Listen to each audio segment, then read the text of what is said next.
Este es, pues la mayor parte de la gente que veo ya no es su primera vez en la casa. También tenemos gente conectada por el internet. Hay que contarle a Breni que ha generado mucha expectativa en la gente, ¿verdad? La invitación a platicar sobre la colonialidad de la democracia. Meli me preguntaba que por qué le habíamos puesto el nombre de que por qué tan colonial. Pero lo que sucede es que siempre, como bien Breni lo ha planteado en otros espacios que le hemos escuchado, siempre hemos pensado que la democracia es como lo que hay que llegar. Aspiramos a la democracia, ¿no? Y es paradójico porque es colonial, ¿verdad? ¿Y cómo es posible que una cosa que tiene que ver con imposición, con genocidio, con borramiento de nuestra cultura, de nuestros orígenes, sea precisamente el lugar al que aspiramos llegar? Entonces, por eso nos parece muy importante, por eso y por muchísimas razones más, por el contexto de país que estamos viviendo, por estar en un año político también y por tener además una cantidad de luchas que tienen precisamente que ver con la imposición de la colonia, del despojo, del extractivismo, de esta lógica del capitalismo neoliberal y esta neocolonia, ¿verdad?, que significa para los pueblos tanto dolor y tanto despojo. Entonces vamos a dejar este conversatorio, agradecerles muchísimo a Meli la posibilidad de que ella modere, porque además ella conoce mucho a Breni Mendoza, ambas se conocen hace mucho tiempo y eso definitivamente además hará una conversación más fluida. Y Melissa es una compañera muy cercana a este proyecto político de la Ilimitada, así que estamos felices de que estén ambas. Bienvenidas. Gracias, Meli. Muchas gracias, Carla. Muchas gracias, Carla. Muchas gracias, compañeros y compañeras de la ILI, un lugar que se ha vuelto realmente referente para un montón de actividades y pensamientos bien disidentes de este país, lo cual hace muy bien a este país. Breni, mucho gusto de encontrarte en estos espacios. Y sí, yo conozco el pensamiento de Breni, pero además respeto mucho sus posiciones, sus miradas, y además la quiero, o sea, somos amigas. Y todo eso suma bien bonito para estar juntas hoy. ¿Qué tal, Breni? ¿Cómo estás? ¿Desde dónde nos saludas? Hola, hola, gente, mi gente.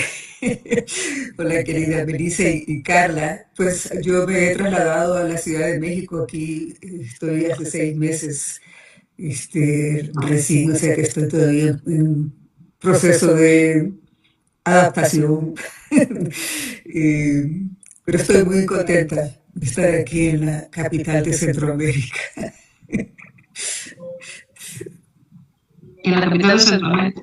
Bueno, muchas gracias a las que van llegando y a quienes están escuchando este conversatorio. En realidad la ILI tiene una preocupación y una acción, no solo preocupación, de poner pensamientos críticos para repensar este país, ¿verdad? Y ahí Breni tiene muchos años repensando este país, a pesar de que vive en otros países, ha vivido en otros países y ha sido profesora de universidades en Estados Unidos, ahora prófuga de la democracia norteamericana. Ahora decidió mudarse más al sur. Ya estamos esperando que llegues más hacia acá. Y bueno, esta noche en realidad tenemos muchas cosas de las que hablar, pero como nos decía Carla, pues en Honduras estamos muy cerca de un nuevo proceso electoral. Y solo para imaginarte cómo está la situación, hoy anunciaron que el presupuesto del proceso electoral que se destina es de 1.700 millones de lempiras. ¿Cómo te parece eso para empezar a pensar lo que significa la democracia lo costoso que es la democracia para un país tan pobre como este, que bueno, el pueblo conoce re bien su país. Eh, es muy insultante, ¿no? Incluso pensar que lo que significa la democracia en términos de posible bienestar y todo el relato que nos han contado tenga que costar tanto pisto, ¿no? A un pueblo tan pobre. 7 de 10 personas, por lo menos en este país, son pobres y, bueno, en condiciones de miseria, muchísimos también. ¿Cómo te parece esa nota periodística, digamos, para empezar una reflexión sobre lo que significa ahora mismo la democracia hondureña en esos términos? Bueno, la verdad es que las elecciones, ¿no?, son cada vez más costosas en todos lados, ¿no? Y bueno, y es pues realmente doloroso ver que un país como Honduras, donde hay tantas necesidades y sueños no realizados y truncados, ¿no?, que unas elecciones cuesten tanto, ¿no? Pero lo que revela el costo, ¿no?, cada vez mayor de las elecciones es que las elecciones es un mercado, ¿no?, de un tráfico de influencias, ¿no? Y quienes están determinados, lo que determina más y más las elecciones no es el voto del ciudadano o la ciudadana, ¿no?, sino que es el dinero que entra, ya sea por vías legales o ilegales, ¿no? O sea, el voto, antes nos preocupábamos mucho de que el voto se compraba, ¿verdad? Ahora que se compra el político, ¿no? Y de manera que, si bien las elecciones jamás dieron la oportunidad o la posibilidad de que los pueblos realmente se gobernaran, ¿no? Ahora mucho menos, ¿no? Lo que hay es realmente, pues, tal como fue diseñada también. La verdad que todo esto sucede por diseño, ¿no? O sea, no puede ser de otra manera. En el sentido de que el que tiene dinero puede comprar políticos, ¿no? Y así es en Estados Unidos, donde yo viví tanto tiempo. Eso es una realidad, ¿no? Incluso hay una ley, ¿no?, que fue aprobada por la Corte Suprema de Justicia ahí en donde personas privadas, corporaciones, quien sea, ¿no?, podía financiar las campañas de un político sin ningún límite, ¿no? O sea, porque antes por lo menos habían ciertos límites, ¿no? Ahora es totalmente ilimitado, ¿no? Y eso ha llevado, ¿no?, a que, digamos, totalmente el Congreso, digamos, está comprado. Y bueno, el hecho de que Honduras esté ya también siguiendo esos pasos, aparte de nuestros países, ya sabemos que también las elecciones están muy financiadas por el narco, ¿no? También, ¿no? O sea, que viene de distintos direcciones, ¿no? O sea, que sí, solo demuestra que es un tráfico de influencias, es un mercado de políticos, ¿no? En la cual se compran los políticos para que luego gobiernen, ¿no? No para el pueblo, sino para aquellos que financiaron sus campañas, ¿no? Y sí, ya. Y siempre fue así, ¿verdad? Porque en su origen, porque justamente vamos a hablar.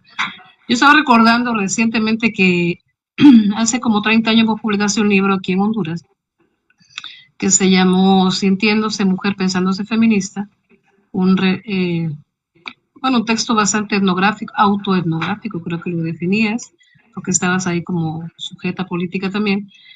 Y son casi 30 años de esa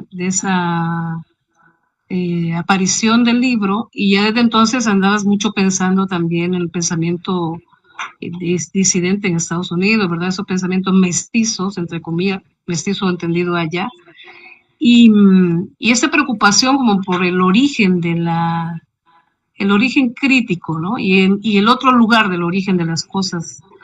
Y te definís como una autora, bueno, no sé si te definís así, pero vos sos una feminista que está, digamos, ahora nombrada como una feminista decolonial. Y decíamos recientemente que lo decolonial ahora se pone como en todos lados, ¿verdad? Es como una especie de parche. eh, hasta en lugares inusitados, como la Cooperación Internacional para el Desarrollo, a propósito. Eh, y que hay un problema con esos términos, digamos, pero bueno, tu pensamiento se inscribe, digamos, en esta tradición llamada ahora sí. Eh, Tal vez sería bueno darle por ahí, saltando un poco de lo electoral, pero saliendo que es más o menos lo mismo. Como por qué lo de colonial y por qué la democracia viene de, en tu análisis, está vinculada con eso que llaman la herida colonial. O sea, desde el origen, el dinero, el poder, la compra, el mercado ha tenido mucho que ver, ¿no? Sí, pues pensando en sintiéndose mujer y pensándose feminista, yo recuerdo, ¿no? Pese a que fue hace 30 años, que uno de los objetivos que me había trazado en ese momento, bueno, eran las inquietudes, digamos, que estaban presentes en mí, era de que pensaba que los conceptos, las categorías, las teorías con las que uno trabajaba para entender la realidad, ¿no? En realidad tienen una historia, ¿no? Están realmente arraigadas y provienen de un lugar, ¿no? Y por tanto tienen una serie de significados que están como que son inherentes, ¿no? Al propio concepto, de forma que cuando uno utiliza esos conceptos, estás como trasladando e inyectando una serie de simbología y significados que no tienen nada que ver con la realidad que estás queriendo entender o explicar, ¿no? Y yo me acuerdo que esa era una de mis grandes preocupaciones en ese momento porque bueno, de mucho tiempo atrás yo sabía de que de alguna manera todo lo que se me enseñaba en la universidad, o todo, que de alguna manera estaba de plano, no me ayudaba a entender la realidad de donde, mi lugar histórico, ¿no? El lugar donde yo venía. Y entonces ese libro fue un intento de como de despojarme un poco de teorías, o sea, yo me acuerdo que no tenía un marco teórico, en realidad, ni cuestiones así, sino que pues trataba de ver la realidad o lo que pensamos, ¿no? Que constituye una realidad. Incluso eso me quería también entender, ¿no? O sea, cómo constituíamos nosotros nuestra propia idea de lo que es la realidad, ¿no? Y entonces, sí, me acerqué, o sea, yo quería saber, ¿no? Con ese libro recuerdo un poco el concepto feminista, ¿no? Que también era un concepto importado, no era un concepto que venía de nuestra propia historia, ¿verdad? Y entonces quería saber un poco cómo era que nosotros nos apropiábamos de esos conceptos, los hacíamos nuestros y nos representábamos a través de ellos, ¿no? Claro, eso te lleva a una serie de cuestionamientos y de lugares, ¿no? Donde te das cuenta de que, pues sí, que esos conceptos están pues introduciendo e imponiendo, ¿no? Una manera de ver la realidad, ¿no? Que en realidad, que en vez de ser una manera de ver, es una manera de no ver, ¿no? Y siempre me ha interesado, o sea, siempre he pensado que es muy importante, ¿no? Entonces, ¿qué es lo que vamos a utilizar y de qué manera? Y siempre, eso que decías que ahora el término de colonial ahora se usa para todo, cualquiera lo puede usar, ¿verdad? Hasta los colonialistas lo usan. Este, y entonces, ahí ves la vida que llevan los conceptos, ¿no? Se originan en un lugar, luego viajan y en ese viaje se transforman, ¿no? Y a veces en lo peor, a veces no, puede ser que tengan una mayor utilidad, ¿no? Pero sí, los conceptos no son instrumentos inocentes, ¿no? O sea, y tenemos que estar muy conscientes de eso.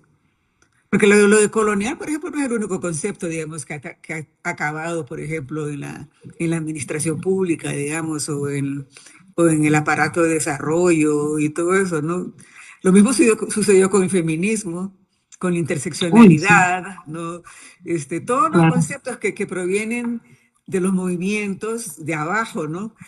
Una manera de desarticularlos y desarmarlos es precisamente llevarlos a otro lado, como las burocracias al Estado, ¿no? Y todo eso, entonces le vas robando todo el potencial revolucionario que puede tener o de cambio, ¿no?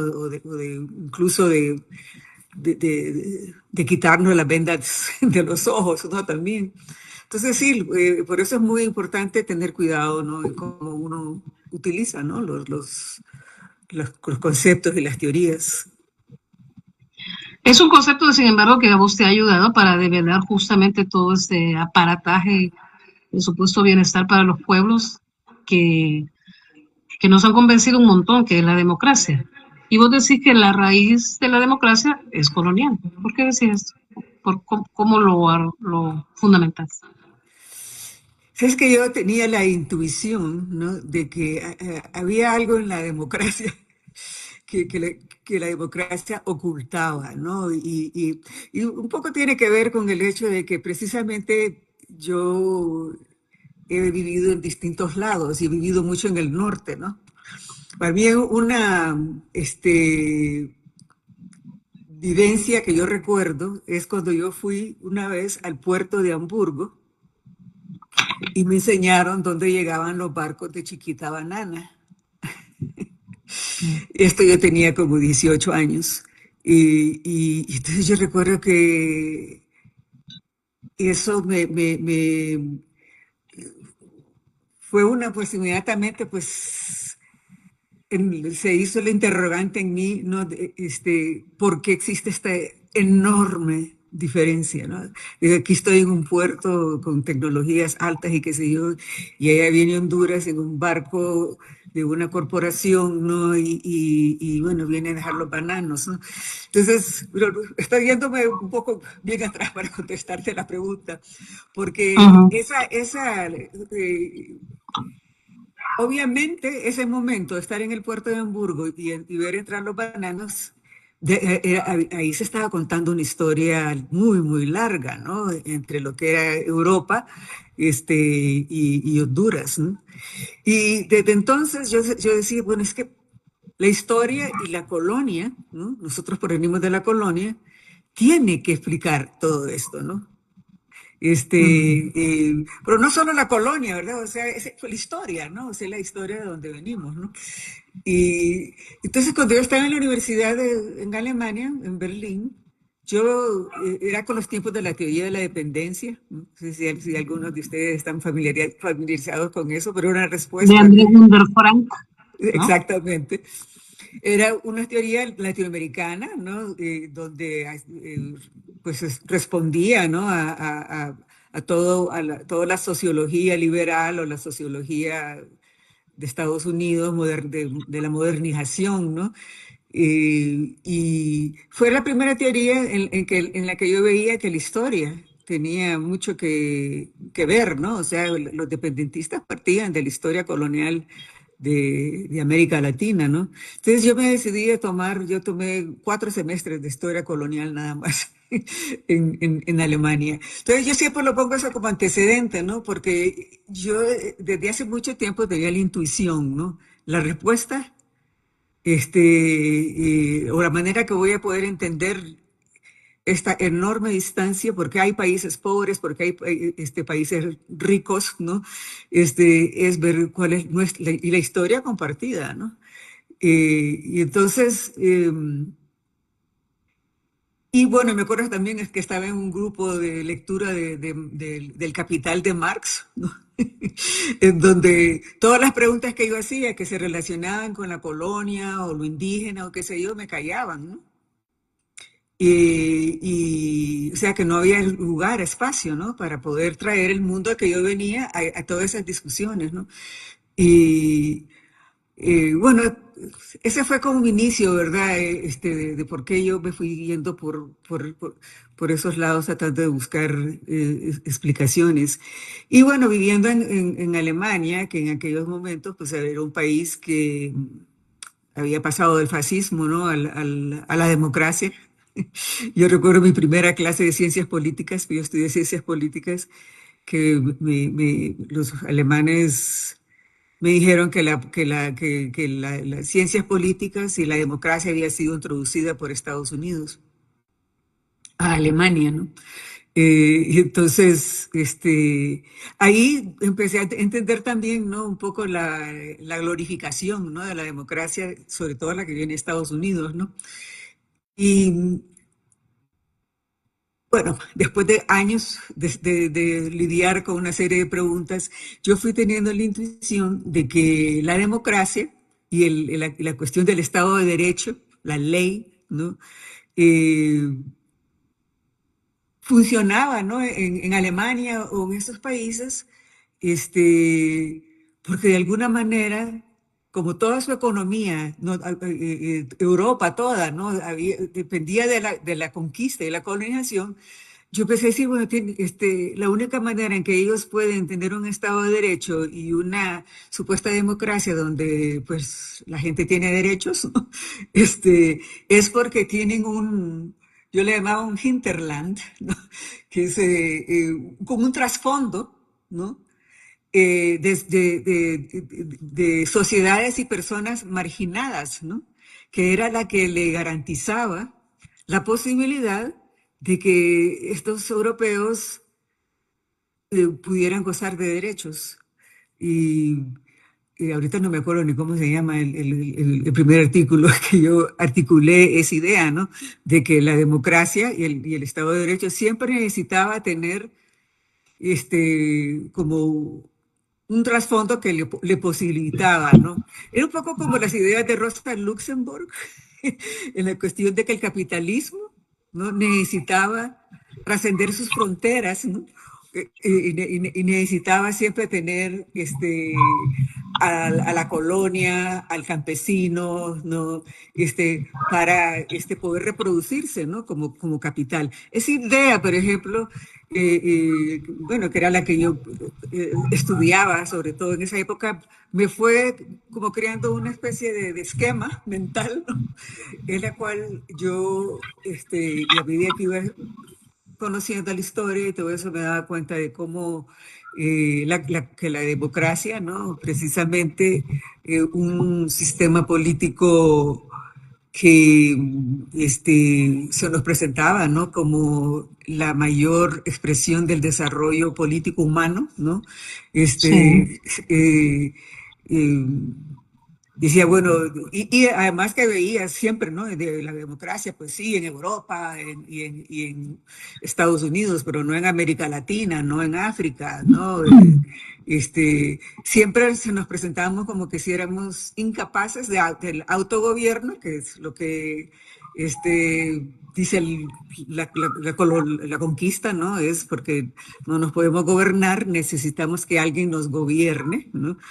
Y entonces fui como así, deshilachando, ¿no? En la idea de que sí, que de que la democracia había surgido, ¿no? Y había sido posible que sus condiciones materiales e ideológicas también, ¿no? Realmente provenían de la experiencia y de la riqueza, ¿no?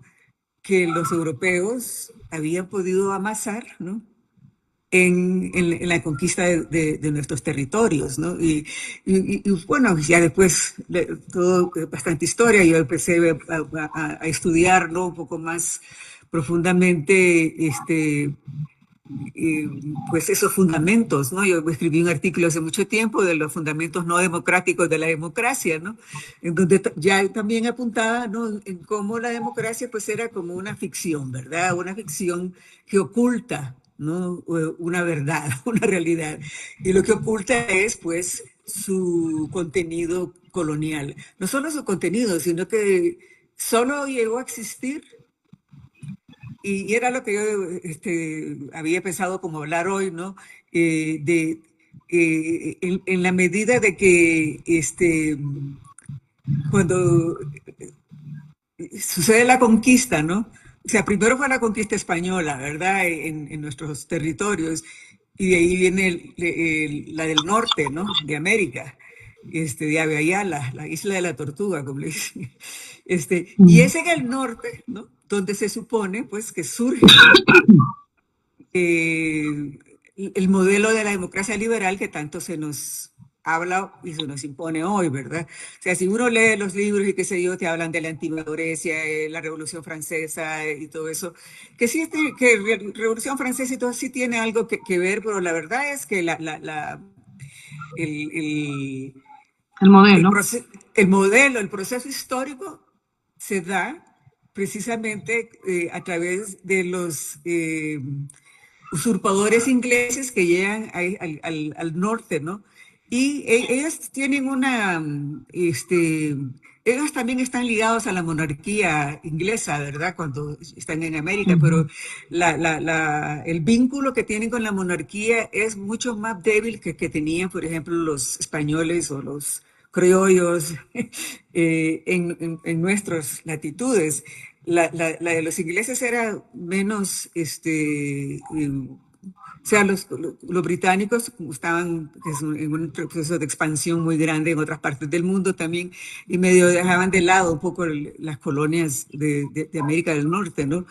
Y entonces, lo que pues, la historia, como lo que se va tejiendo, es de que estos usurpadores ingleses en el norte de América, este, eh, se ingenian, pues, ¿no? Una convivencia política diseñada para vivir entre ellos, ¿no? Ellos, se Entre ellos que imaginaban. no son muchas personas en el fondo, ni en donde no están las mujeres, donde no están los pobres, o sea, un ellos que es bastante reducido. Sí, y a gran distancia geográfica de los centros de poder, ¿no? Y aparte que ellos no tenían como en América Latina, con España, que tenían al montón una burocracia enorme siempre por encima de los que estaban en América. Era un poco más flexible, ¿no? En lo que es el territorio de Estados Unidos, ¿no? En todo caso, bueno, cuando estos usurpadores ingleses empiezan a sentirse cada vez más incómodos con los impuestos que les están imponiendo la monarquía, y eran impuestos pero, pues, para financiar guerras que ellos estaban haciendo en otros lados, empiezan pues a imaginarse ellos un sistema en el cual, un sistema político, ¿no? Que puedan ellos organizarse entre ellos rompiendo los lazos con la monarquía, ¿no? Y es lo que le llaman la Revolución Americana, ¿no? Que en realidad empieza como desde 1763 y el 83, o sea, todavía en 76, que es cuando se independizan, sigue, ¿no? Porque eh, la construcción de la Unión Americana pues sigue, ¿no? Se expande hacia el oeste y hacia el sur, ¿no? ¿Por qué no Pero fuimos al norte, Brenny? Ya me perdí, que nos no, fuimos a... nos vamos al norte, pero es que de ahí surge el modelo de la democracia, Ah, sí, ¿no? correcto. De la democracia liberal, ¿no? O sea, Ajá. esto no sucede en nuestros territorios, ¿no? En realidad, sino que sucede con los colonizadores ingleses en el norte, ¿no?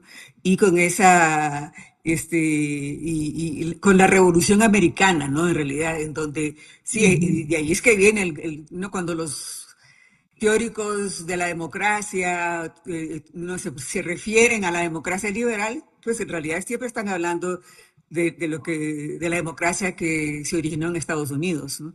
En la Lo que Revolución sí Americana. sucede, lo que sí sucede en nuestros territorios, que es similar, es esta idea de que debemos ser gobernados, ¿verdad? De que debemos ser tutelados, de que no todas las personas somos iguales personas, así se justifica también todo el etnocidio. Eso se va como compartiendo, ¿no? En todas las experiencias históricas. Sí, porque, sí, porque lo colonial definitivamente se basa en la exclusión de ciertos grupos, ¿no? Por eso digo que el modelo democrático es un sistema político que se diseñó para los ingleses nada más, ¿no? Entonces la historia que ellos, que ellos inventaban de sí mismos, el imaginario de comunidad, ¿no? Entre ellos, que ellos imaginaban era que ellos habían llegado a un continente vacío, ¿no? Ahí solo había ciertos pequeños grupos de pueblos indígenas que ya de por sí estaban en un proceso de extinción, ¿no? Por su incapacidad de dominar su entorno, su debilidad cultural. En fin, ellos te pintan una situación de que ellos llegan a este continente vacío de terra nullius, que le llaman, y, y ellos llegan y son los que Nos pues, salvan. sí, o sea, ellos son los que ponen a trabajar la tierra, ¿verdad? Ellos son los que convierten a América en una especie de jardín, ¿no? O sea, los indígenas tenían esas tierras improductivas porque ni siquiera practicaban la agricultura. Todo esto es inventado, ¿verdad? Por supuesto que sí practicaban la agricultura y Por sí había, supuesto. sí, lo que no había era una propiedad privada, ¿no? Lo que había era no se le puede ni llamar propiedad, sino que era un uso comunitario, ¿no? De las tierras, ¿no? Que incluso el hecho de que no hubiera propiedad privada fue uno de las justificaciones, ¿no? Realmente de colonizarlos. Pero a lo que quiero llegar es de que ellos imaginan, ¿no? Que se inventan esto en su cabeza de que ellos llegaron a este continente vacío y ellos tienen pues un derecho inherente, ¿no? De gobernarse. Ellos son los que pusieron a trabajar las tierras, los que están extrayendo su riqueza y no tienen por qué estarle pagando a ningún monarquía, a ningún rey, ¿no? Impuestos ni nada, ¿no? O sea que lo que ellos quieren construir es un sistema que sea diferente al de la monarquía, que no tenga aristocracias, que no sea feudal, ¿no? Y que no tenga rey, ¿no? Y por eso es que se considera, ¿no? Que el sistema democrático es superior, pues, y más avanzado moralmente, ¿no? Que la monarquía. Y eso es lo que los ingleses, que colonizadores en América es lo que querían. Queremos crear un nuevo sistema político sin aristocracia, sin reyes, y, o sea, vamos a crear un orden político que no ha existido nunca en la historia de la humanidad y vamos a como a reordenar el mundo, ¿no? Esas son como un poco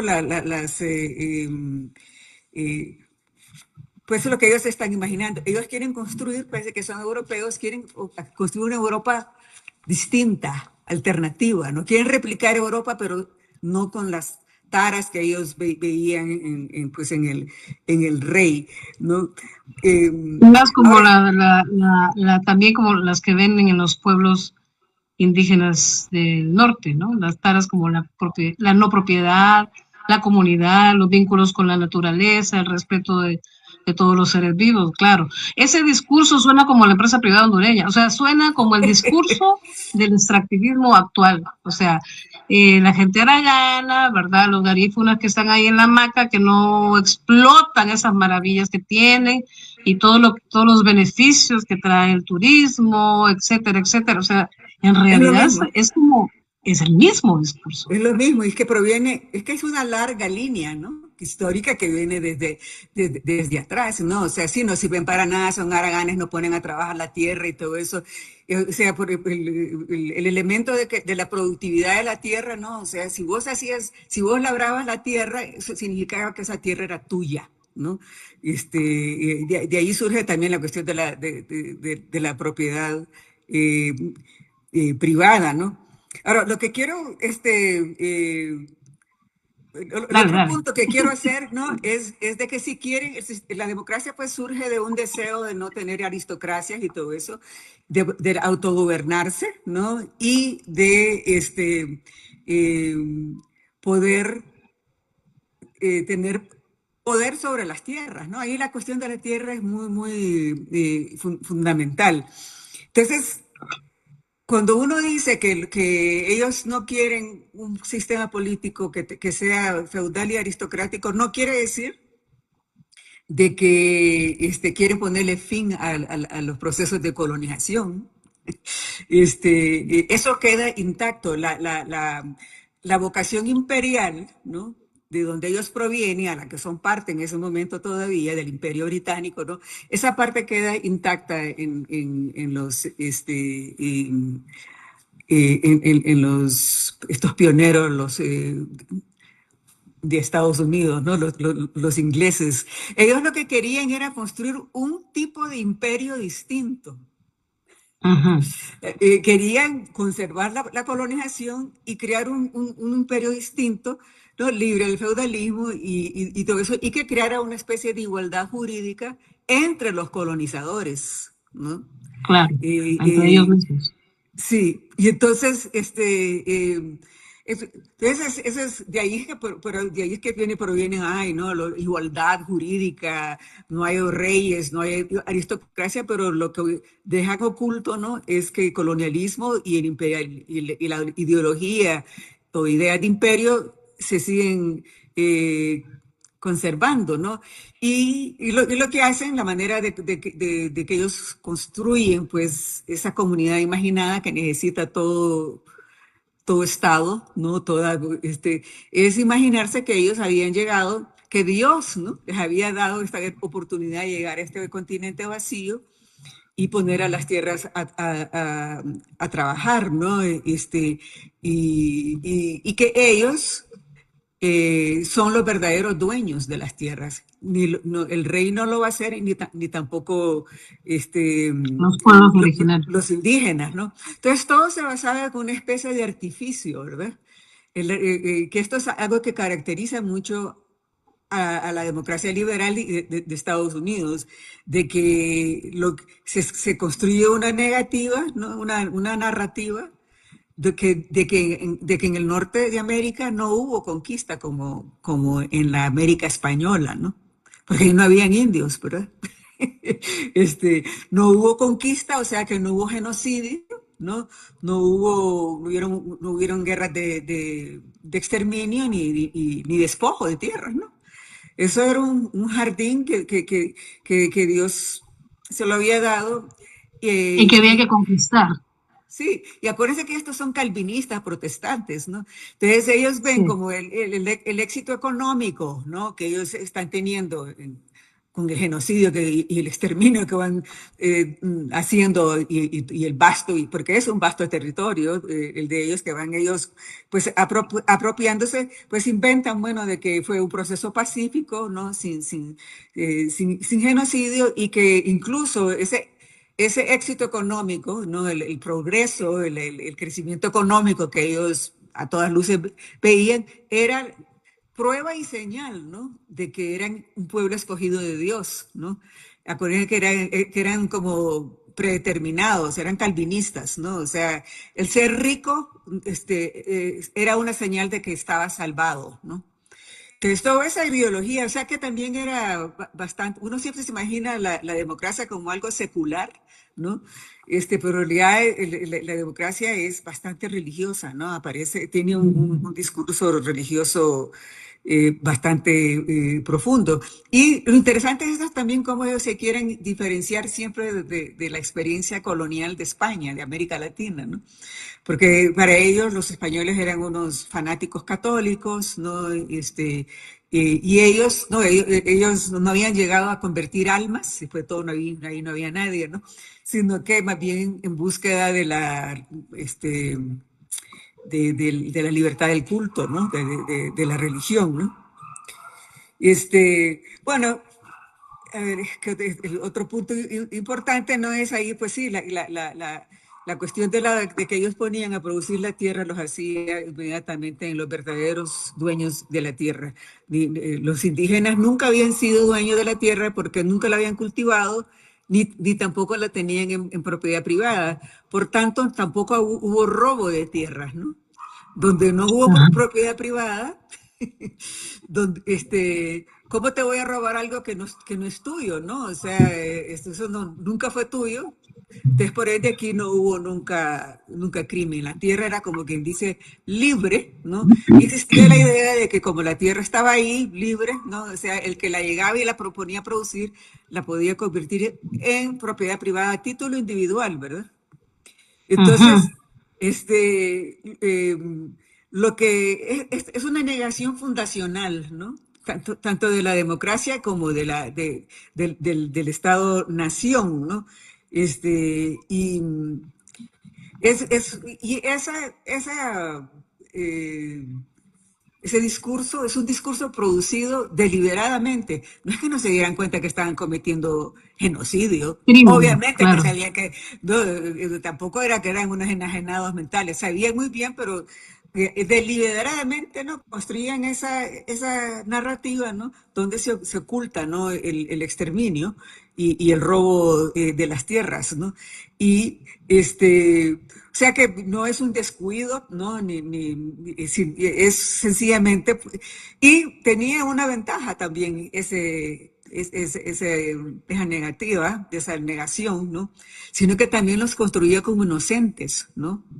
La inocencia anglosajona, que todavía uno la ve tan presente en Estados Unidos, ellos siempre son inocentes, por más que hayan invadido miles de países, matado millones de personas, hay algo en la cultura que ellos se hacen ver siempre como, ellos son las víctimas O lo son hacen inocentes, ¿no? por el bien de los otros, ¿no? Por el bien de las mujeres que no tienen que usar burka, por el bien de los pueblos enajenados por los dictadores. O sea, esta idea del salvacionismo, que seguramente viene también de este relato tan antiguo. Puchica, También.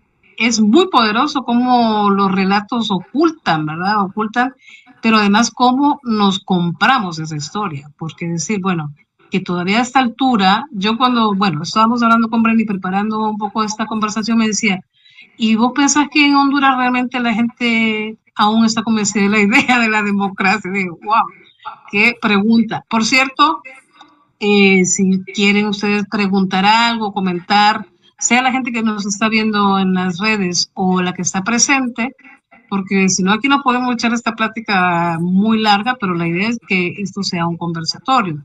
Entonces, ahí las compañeras que están presencialmente en la ilimitada nos pueden decir si alguien quiere hacer algún comentario o hacer alguna pues observación o lo que quieran a lo que hemos estado conversando ahora, porque en realidad suena muy distante, pero es la democracia en la que vivimos. De hecho, una democracia sostenida sobre el genocidio.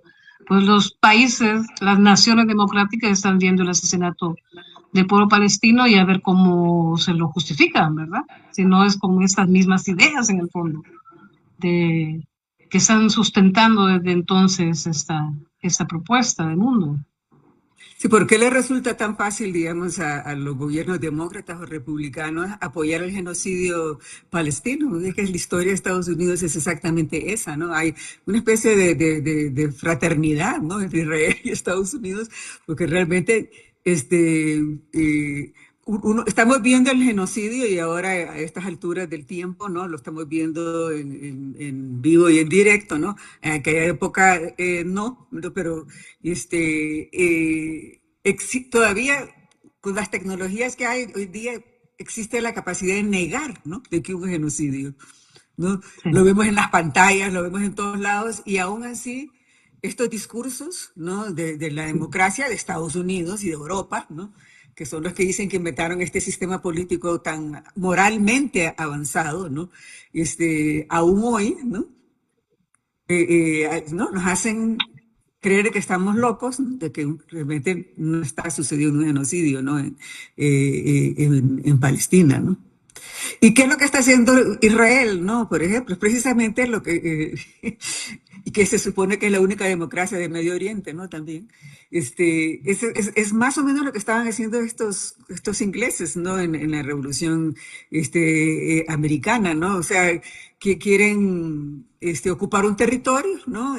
Hacerlo suyo y ahí construir, ¿no? Su sociedad, y construir una sociedad donde solo ellos no pueden, o sea, en Israel, para ser ciudadano de Israel tienes que ser judío, ¿no? No puedes, nadie, o sea, pues más o menos es lo mismo en esta situación, solamente si eras un colonizador inglés. Entonces, lo que la democracia liberal, ¿no? La que se instala en ese momento, y que se instala como un avance político moral, ¿no? Es sencillamente nada más una forma de convivencia política donde se podían redistribuir las tierras entre los colonizadores y crear como órdenes en donde esa redistribución de las tierras que iban acaparando y conquistando a través del genocidio fuera una forma ordenada, titularizada, ¿no? También como propiedad privada, ¿no? Y sí, que se fuera creando un orden jurídico, ¿no? En la cual las personas podían tener títulos sobre las tierras y al mismo tiempo, pues, esos campesinos, ¿no? Esos colonizadores son los que constituirán la colectividad, ¿no? Es una colectividad de, de los colonizadores. Es un contrato social entre ellos, pues, ¿no? En donde se excluye y se elimina, ¿no? Eh, eh, al indígena. Y otra cosa que ellos querían hacer era también evitar la concentración de la tierra, o sea, que la redistribución fuera lo suficientemente equitativa, ¿no? De manera que se evitara crear oligarquías, ¿no? Que pudieran después convertirse en aristocracias. Entonces sí había un elemento de eso. Ahora, lo importante de esto es que todo eso solo era posible, ¿no? Si se conquistaban permanentemente más y más tierras, ¿no? Porque la población aumenta o vienen más, o la manera de evadir conflictos, ¿no? Entre ellos mismos, no solamente en el ordenamiento jurídico y político, sino que en la necesidad de permanentemente, pues, conquistar nuevas tierras. O sea que el expansionismo, ¿no? Está codificado, ¿no? Inscrito, ¿no? Dentro de ese nuevo sistema político, ¿no? Se vuelve incluso como la razón del nuevo Estado, ¿no?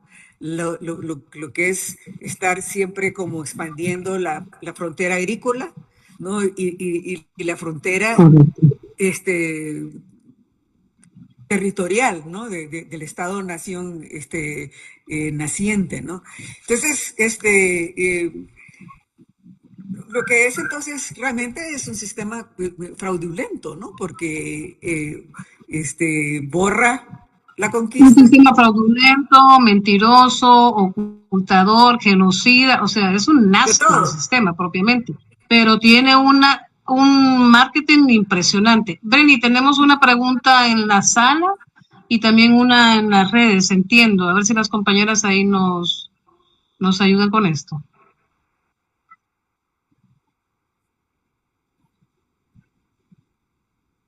Las compas de la ILI, ¿nos escuchan bien? Pasen el micrófono por ahí, porfa.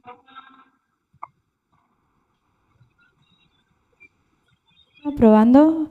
¿Me confirman si en algún momento se escucha? ¿Sí? Escuchamos, sí. Bueno, les leo un comentario que nos dejaron en Facebook, Karina Ochoa. Ella dice, aunque la idea de la democracia está también inspirada en las formas de gobierno que se observan en los territorios colonizados. Por ejemplo, las formas de gobierno de los mexicas que tenían gobernantes Huaytlahhuani elegidos y no hereditarios. Ahorita voy a compartir también el micrófono a otras personas que tienen algunas preguntas. Hola, Karina. Hola, Breni, pues es muy emocionante poderte escuchar. Muchas gracias por todo lo que nos estás compartiendo. Yo me quedo pensando, ¿verdad? Bueno, yo soy estudiante actualmente de la maestría en Género, Feminismos y Cooperación Internacional en la Universidad de Cataluña. Y parte de lo que veíamos con Esther Mayoco, con Karina Ochoa, analizando también tu pensamiento crítico y a propósito de lo que decía Melissa, es los límites de la colonialidad, ¿verdad? Los límites también los límites de la interseccionalidad, y con eso yo pensaba en los límites de la decolonialidad. O sea, también en estos discursos, como bien decía Melissa, que de pronto nos atrapan y son muy seductores y son muy como un intento de buenismo, ¿verdad? De colocar el feminismo es bueno, la decolonialidad es buena, es como un intento de ser muy naif.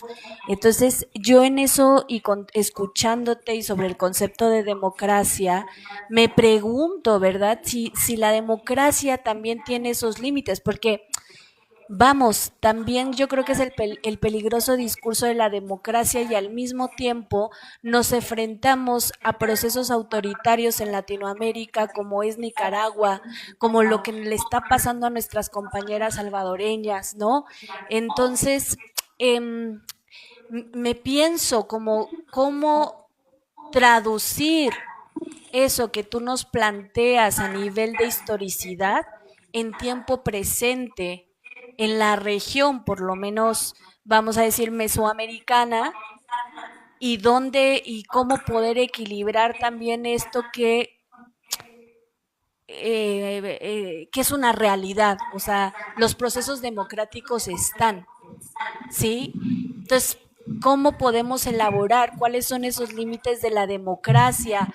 ¿Desde dónde el pensamiento crítico puede ser potenciador de estas reflexiones en tiempo presente? Muchas gracias, Brené. Sí, muchas gracias a las dos. Bueno, ¿Alguien más antes Breni, ¿hay algún comentario? Sí, querías Sí. consultarle si hacemos una rondita y después se responde. ¿Les parece? Sí, una claro. más nada más, porque si no se me va el hilo. Vaya. Solo voy a leer este comentario rapidito que también dejaron en Facebook, que lo dejó Silvana, no sé si lo pronuncio bien, Jakubiak. Y dice, ¿cuál sería nuestra identidad entonces? Por moral, deberíamos de dejar de ser leales a los gobiernos. Y paso el micrófono a Mittens. Bueno, muchas gracias. La verdad es que... Ok, bueno, muchas gracias. La verdad es que me parece muy interesante escucharles. Me parece muy propio cuando mencionan el hecho de que el sistema actual ha tenido una mercadotecnia increíble. Y sí, y me genera la pregunta de, ¿es entonces la democracia el rebranding del imperialismo? ¿O es la remodelación del imperialismo? Esa es la consulta que tengo a partir de escucharlas ahorita. Muchas gracias. Muy bien, yo, Breni, antes de que comentes alguna cosa, sí quiero como recoger algo que dijo la compañera, que no decimos su nombre, pero que está haciendo su maestría en Cataluña o algo así.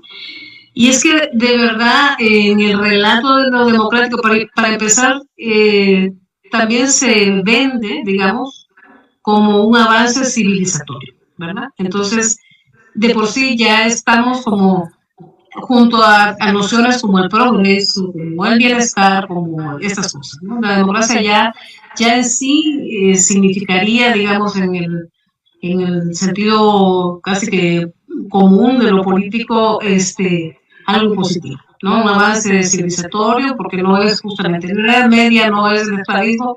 Yo a veces pienso que vivían mejor los siervos de la gleba que algunos de los desempleados de este país, por ejemplo. Pero bueno, pero decir eso, ¿no? Que pareciera que si no asistimos, además de buena gana o con desconfianza o como sea, a los procesos democráticos que muchas veces se disminuyen a los procesos electorales, lo único que queda es la dictadura.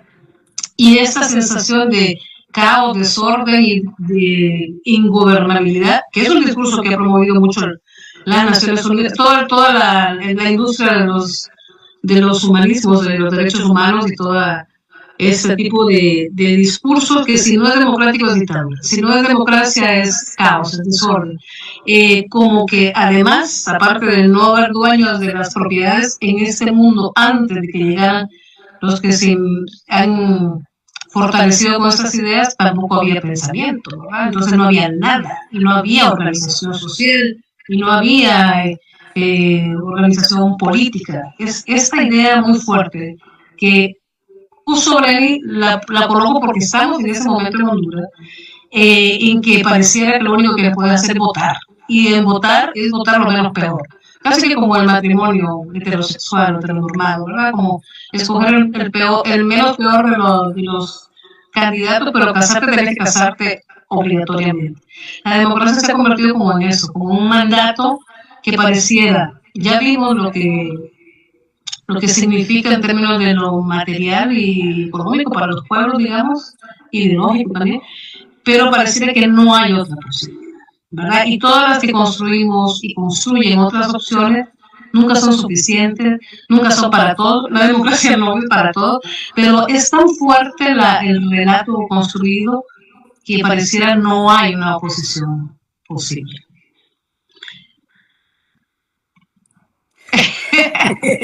Para comentar un poco, ¿verdad? Y para ponerle un poco de picantito a la cosa, porque se trata de Honduras y de este momento también, ¿no? Y que tenemos que decidir. Solo es que una cosa más, es que aquí hubo un sondeo de opinión que hace Radio Progreso todos los años, y uno de las instituciones con menos respeto y con menos credibilidad entre la gente son los partidos políticos. Están en los primeros lugares.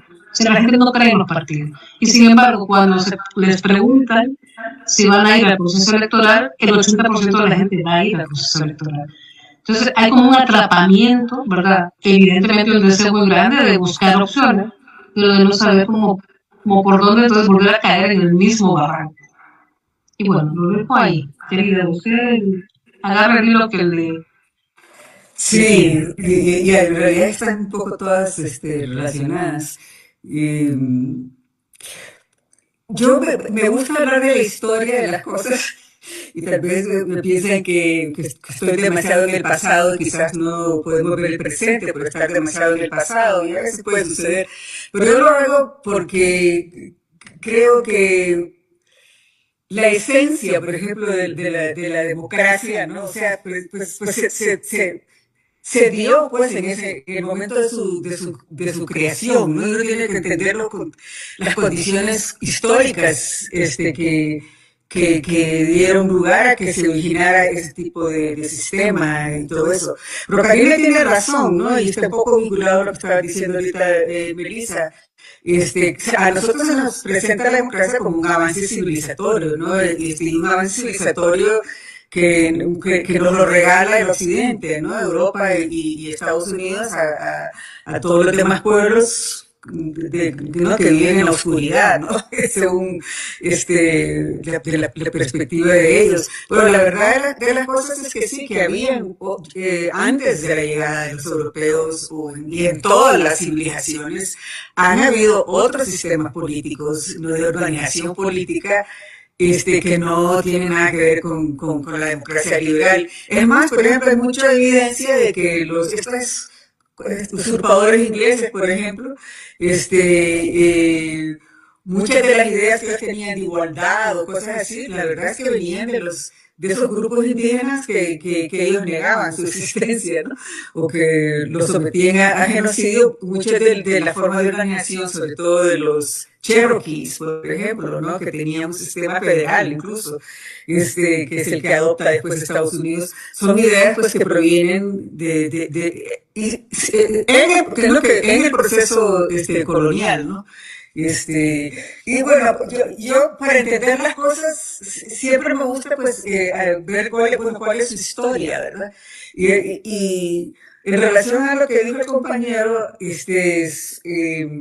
de que si era como una nueva, digamos, remodelación del imperialismo. Una remodelación del imperialismo.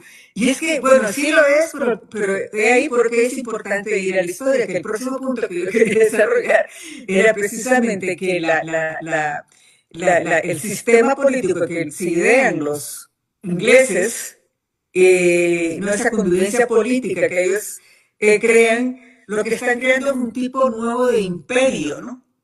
Que se basaba en la guerra de conquista y en la expansión de territorios. O sea que era como una especie de imperio del pueblo, ese pueblo soberano que se constituye entre ingleses a través de un contrato social para la redistribución de las tierras y todo eso en realidad es un...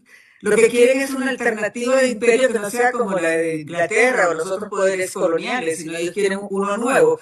Entonces siempre la democracia, pues en otras palabras, es un modelo de imperio. Pero es que yo siempre digo que la democracia es un sistema de dominación, no es un sistema de redistribución de poder entre personas iguales, que sin distinción de raza, género, lo que sea, ¿no? Es en realidad pues es un sistema de dominación basado en ocultar, ¿no?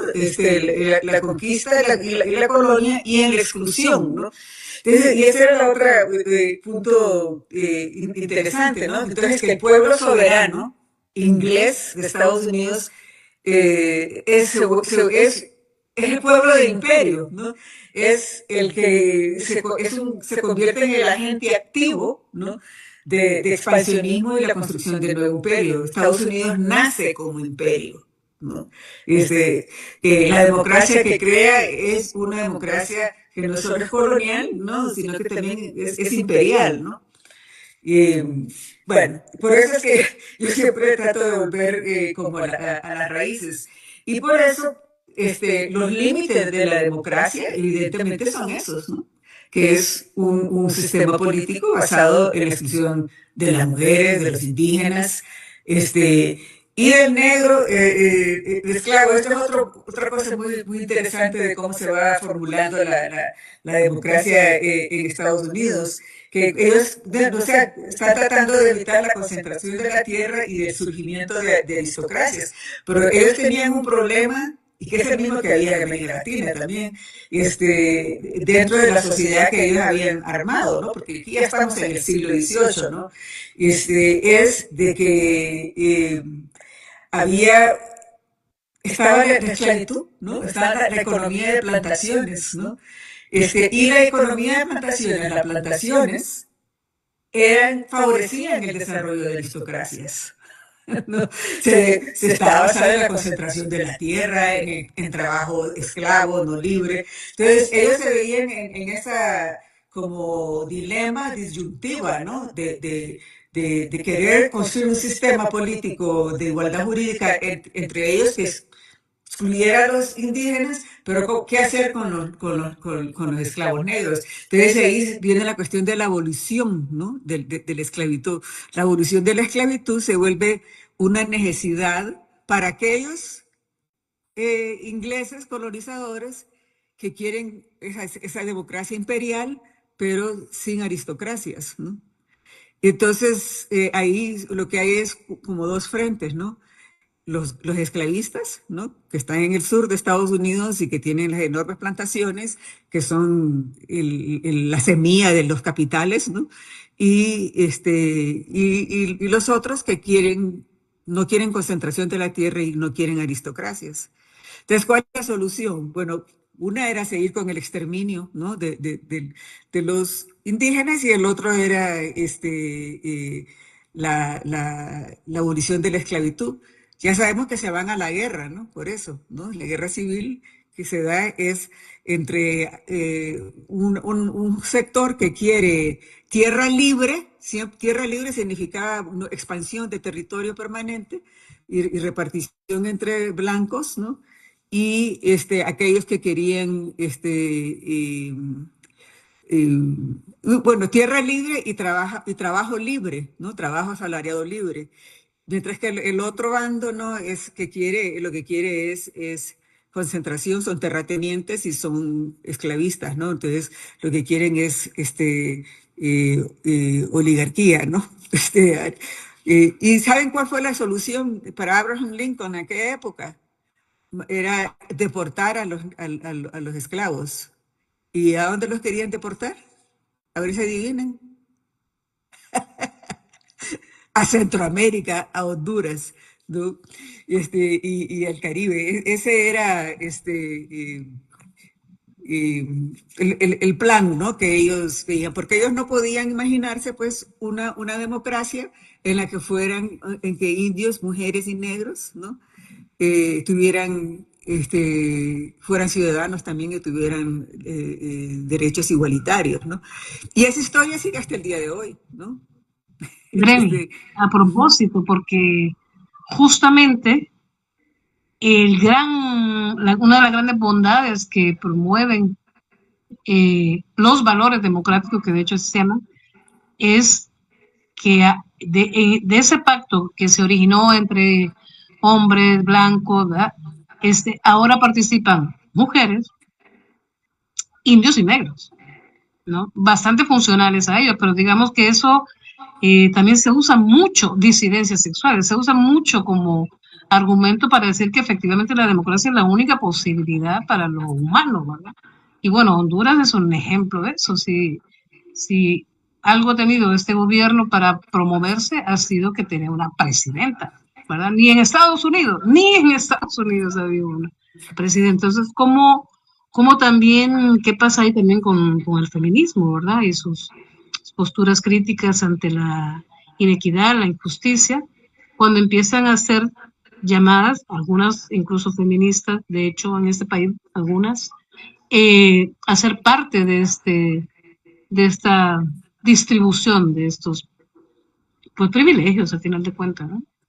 Sí, yo he escrito sobre eso porque ese es su enorme problema, ¿no? O sea, porque el pacto social principal se da entre los hombres blancos, ¿no? Que excluyen, pues, a todo lo que es no blanco y a las mujeres. Y lo que hacen realmente es que colocan a todo el mundo contra todo el mundo, ¿no? O sea, las mujeres contra los hombres, los blancos contra los negros y los indígenas. O sea, todos son en realidad gente sin derechos, ¿no? Ni siquiera con reconocimiento de estatus humano, ¿no? Y entonces, para que cada uno avance, ¿no? Y logre algún derecho, ¿no? Tiene que luchar por ser parte de ese pacto social entre hombres blancos, ¿no? Entonces, por ejemplo, las mujeres blancas, ¿no?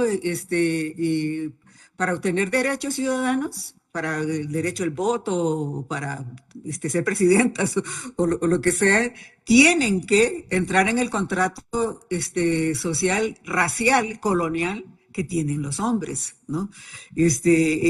Ahí no puede entrar alguien a menos que esté mintiendo y que lo hacen, ¿no? Siempre es, o sea, que ponen a mujeres y hombres, ¿no? De manera que cuando las mujeres blancas obtienen cierto derecho, le quita privilegios al otro, ¿verdad? Al hombre blanco. Entonces lo que hacen es una competencia, ¿no? Lo mismo sucede con los negros y los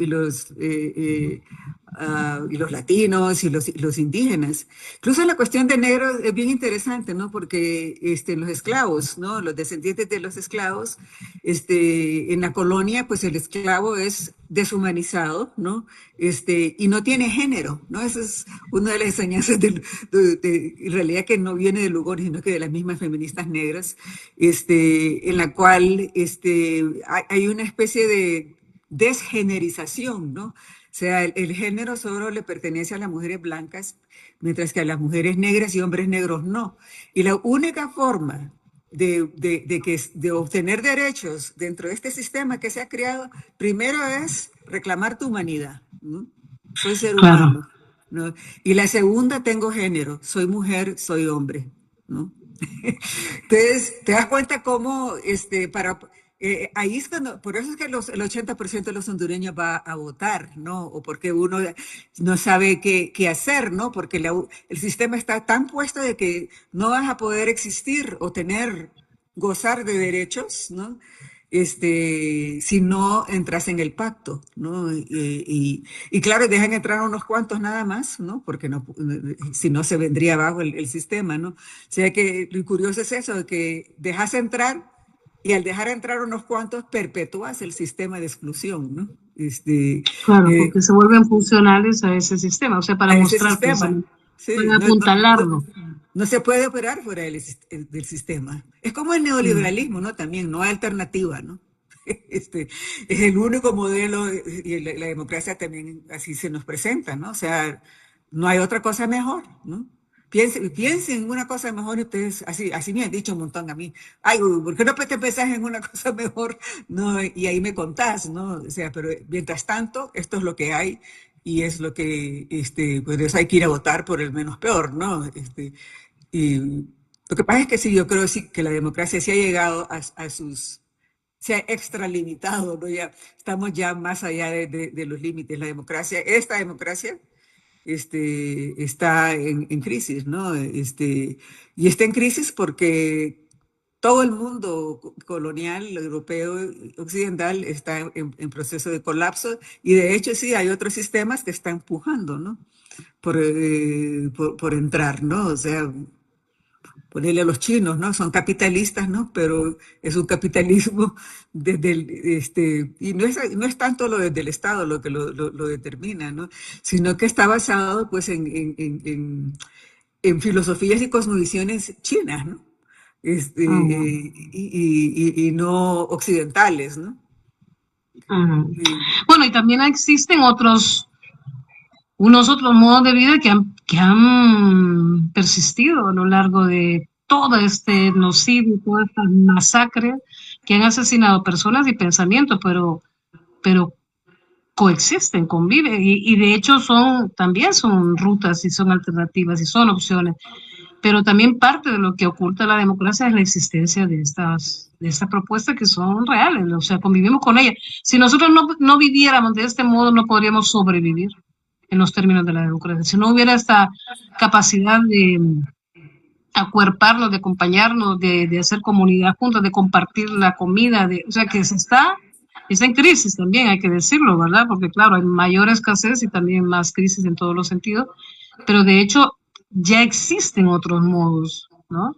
Que están, que son los que sostienen en realidad la vida. Tenemos otra persona que quiere tomar la palabra, dicen en la sala. Por favor, ahí pasen el micro.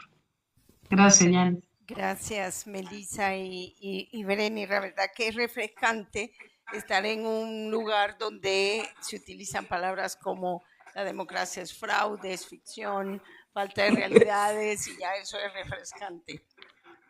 Gracias. La pregunta mía, para empezar, soy profesora y uno de los fines de la educación hondureña manifiesta la necesidad de formar a ciudadanía con altos valores democráticos y cuando por lo general se tiene discusiones con los profesores de ciencias sociales, todos quedamos confundidos, ¿no? Porque es un tema tan difícil y lo hemos venido enseñando en las escuelas con una historia llena de cualidades benignas, de una aspiración democrática, pero en el fondo los profesores y las estudiantes reconocen falsedad, ¿no? Y las nuevas generaciones más. Entonces mi pregunta, y ya Melissa estaba abordando algo por eso, es entonces, ¿cuál es el modelo, verdad? ¿Qué es lo que se vislumbra, ojalá desde el sur, una alternativa que pueda dar alguna esperanza real, ¿no? Porque lo que yo siento es que el descontento es general y todos estamos confundidos. Yo sigo pensando que es la democracia, ¿verdad? Entonces yo creo que eh, tal vez ustedes saben algo, ¿verdad? Porque en esa desesperanza hay o no, o sabemos de algún modelo para el futuro. Gracias. Esa me la vas a dejar a mí, ¿verdad? Tenemos a alguien más. Estamos Tenemos esperando un comentario más. Sí, solo un comentario, más bien, que es la Oxisec habla de que, por ejemplo, ustedes hablan de China, de que algo que les permite que haya un cierto progreso, perdón, una continuidad es que no hayan elecciones, que no haya todas esas pataratas cada 4 años, que hace que sean más lentos ciertos procesos. Ujú. Sí, este, Bueno, esa es siempre es lo más complicado, ¿no? O sea, construir las alternativas. Si no es esto, entonces ¿qué, verdad? Pero yo creo que en lo que estaba diciendo Melissa, ese otro mundo, bueno, en primer lugar, ese otro mundo que quisieron destruir, nunca lo lograron destruir por completo, ¿no? Se ha podido y además siempre hubieron opiniones encontradas, incluso dentro del mismo, entre los colonizadores, empiezan en unas casas y cuestiones así, ¿no? Siempre hay diferencia, disensión, ¿verdad? Y, y- y- y jamás esos otros mundos han logrado ser extirpados de raíz y los pueblos indígenas, los africanos, o sea, todo el mundo no occidental que ha sido víctima de la colonización, todos a través de los siglos han luchado por conservarse y reproducir sus conocimientos, sus formas de ver el mundo. O sea, eso no está muerto, incluso estamos viviendo una especie de renacimiento, ¿no? Como un proyecto bastante consciente, ¿no? De irlo generando. O sea, yo siempre he pensado, el mundo no lo vamos a cambiar a través de elecciones, ¿no? O del voto y todo eso. El mundo y el mundo se va a cambiar cuando generemos otra forma de vida, ¿no? Que sea que sostenga la vida, ¿no? Y que aprendamos de otras culturas y civilizaciones que tienen tradiciones que van en el sostén de la vida, ¿no? Y que lo tenemos también los mestizos y todo, o sea, ¿cómo se podría sobrevivir tantos Claro. ataques, ¿no? Contra la vida, ¿no? Y contra la integridad de las personas y todo eso, si no hubieran principios y lazos de solidaridad, de comunidad, o sea, el mundo no existiría si no existieran esos lazos. Y esos son los que hay eh, pues, restablecer o establecer diálogos, ¿no? Y por eso sí, la cuestión de los diálogos para mí es muy, muy importante, ¿eh? Incluso el diálogo con el enemigo. Este, Wow. sí, Eso sí es un desafío. Yo creo, Breni, que como vos lo decís también en tus textos y lo hemos hablado aquí, la democracia también atiende a una ética bastante destructiva, ¿verdad? La idea, compañera en sala, yo también soy educadora, yo creo que la educación es uno de los dispositivos más poderosos para hacer circular esas ideas, pero también se pueden usar en contrasentido. Es decir, hay que darle la espalda a algunas cosas directamente, renunciar a muchas cosas para asumir otras, ¿verdad? ¿Por qué vamos a tener que seguir repitiendo cosas falsas? Eso es participar de lo falso. Entonces, no lo hagamos. Eso es una forma de vivir y generar otros procesos y otros proyectos. Y ante esa ética tan destructiva y tan apropiadora, tan terrible de la democracia, pues tenemos otra. Yo siempre pienso en que en ese país somos, pero expertos, expertas en cómo sobrevivir a la democracia, ¿verdad? Aquí tenemos más de 200 años de ser de estados independientes. ¿De qué nos han traído? Pura miseria. Y sin embargo, seguimos. Bueno, de hecho, sobrevivimos a la invasión colonial, ¿verdad? Porque aquí andamos todavía los lencas, los garífunas, las tolupanas. O sea que la gente tenemos mucha fuerza. Creo que tenemos una necesidad muy grande de creernos eso y de que somos capaces de vivir y de crear comunidad y formas de vida aún con estados depredadores, porque son estados depredadores. Este es un estado depredador y los gobiernos que pasen por ahí son lo mismo casi todos, ¿verdad? Claro, quisiéramos estar mejor, ¿verdad? Breni, digamos que no quisiéramos que nos costara todo tanto, no quisiéramos tener que ver todos los días ese montón de asesinatos, que el femicidio es una muestra de la terrible, del fraude que es la democracia, efectivamente. Pero modos hay. El asunto es que cuando se construye una narrativa tan supuestamente completa como la democracia, su institucionalidad, y se pone en todas partes, en las canciones, en las películas, bueno, todas las películas que hay para hacernos creer esto, pues nos cuesta pensar en que somos producto de otros modos de vida, que ya existen y que existen hace mucho. Pero pues ahí están, aquí están, por eso estamos aquí ahora mismo y no en otra parte, ¿verdad? Por ejemplo. Pero como que hay que creérnoslo de verdad, ¿no? Como profundamente, digo yo. No sé, ustedes qué piensan también ahí en la sala. Ese es el momento en que justamente es como cosechar, ¿no? Las ideas que todos tenemos. La ilimitada es una expresión de un espacio donde se genera otro modo de pensar, de vivir y de hacer cosas. Entonces, propuestas hay, pues, hay. Lo que pasa es que, claro, aprieta mucho la violencia, aprieta mucho la pobreza, la desesperanza, que yo creo que es parte de este paquete de decir, no, pues es que si no es así, no pueden. Pero no pueden, le han dicho las mujeres, ¿verdad? Que tienen hijos y los maridos siempre se van y dicen, no, vos no vas a poder crear los hijos. Y luego son universitarios y luego son trabajadores pues dignos, ¿verdad? Y les han dicho siempre no van a poder. Entonces, bueno, no es un discurso así inspiracionista, pero es que tenemos muchas evidencias de las capacidades de los pueblos, ¿verdad? Y luego hay gente que, claro, lo hace de manera organizada. El pueblo garífuna ahora mismo tiene un montón de luchas y de propuestas. La gente que lucha contra las mineras, que está ahí a pesar de que matan a sus compañeros. Hay una gran fuerza en este pueblo, a pesar de la política vernacular. Aquí desde la ilimitada también tenemos otros compañeros y compañeras que nos quieren hacer algunos comentarios, así que paso el micrófono. Bueno, muchas gracias por el espacio. Se han traído discusiones que son muy importantes, ¿verdad?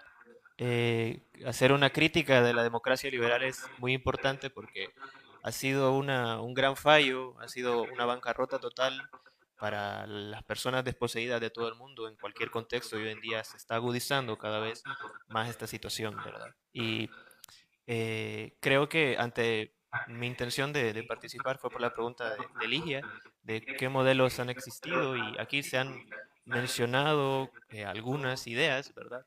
Pero creo que la respuesta tiene que ser algo similar a una comuna, algo similar a los procesos anarquistas que han existido a lo largo de la historia. A lo largo de la historia han habido muchos procesos de revolución, no solo en el siglo XIX o el siglo XX, sino durante toda la historia. La gente desposeída ha querido levantarse en armas. Hubieron revoluciones en contra de los reyes, hubieron revoluciones en contra de los burgueses, y creo que las problemáticas que nos sigue trayendo el capitalismo tienen que ser resueltas por medio de un cambio radical, porque incluso aunque los anglos, los gringos, con su revolución, ¿verdad?, que creó ese país, Estados Unidos, replicaran una idea imperialista, un modelo imperialista, para poder, ellos tenían la intención de hacer la revolución porque no recibían la misma cantidad de privilegios que recibían los aristócratas, ¿verdad? No eran nobles, ¿verdad? Lo mismo en Francia, fueron los burgueses los que realizaron esa revolución porque de esa forma ellos se establecieron en el poder y permitieron la compra de territorio y permitieron que se estableciera como derecho humano pleno la propiedad privada, lo que más le interesaba a ellos, ¿verdad? Entonces, si ellos consiguieron y crearon este mundo tan violento, tan lleno de muerte, solo para su propio beneficio, tienen que ser las personas desposeídas, las personas trabajadoras, las mujeres, las disidencias, las que se organicen y hagan el esfuerzo para poder crearse a sí mismos una forma de organizarse, una forma de controlar sus territorios, ¿verdad? Y ya sabemos qué nos va a suceder si no aprendemos, si no comunicamos estos conocimientos. Solo nos va a traer la muerte el sistema, porque es lo que nos ha venido trayendo desde siempre, ¿verdad? Así que esa tal vez sea una respuesta.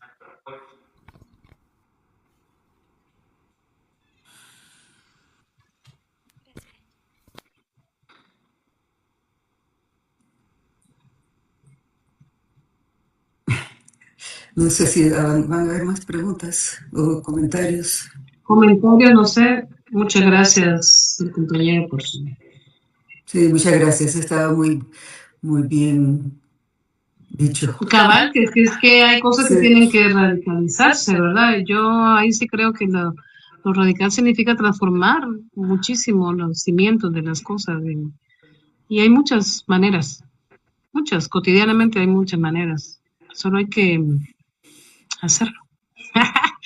Y también Es hay que una la verdad es que disputa es muy ideológica. Al complejo, final de ¿no? cuentas, ¿ah? ¿Cómo? Sí, es que sí, yo pienso que es muy complejo, ¿no? Y si uno se pone a pensar en todas las revoluciones traicionadas, ¿no? Que han habido, o sea, cada una de las revoluciones que han habido ha sido también traicionada, ¿no?